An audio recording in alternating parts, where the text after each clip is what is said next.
Consumer cellular flip phones don't have built-in call blocking like smartphones. Instead, call blocking is handled at the carrier level.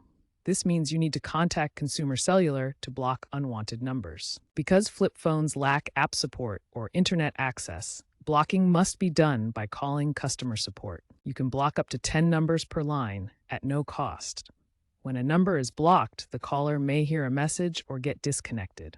Remember, this method blocks calls but not texts.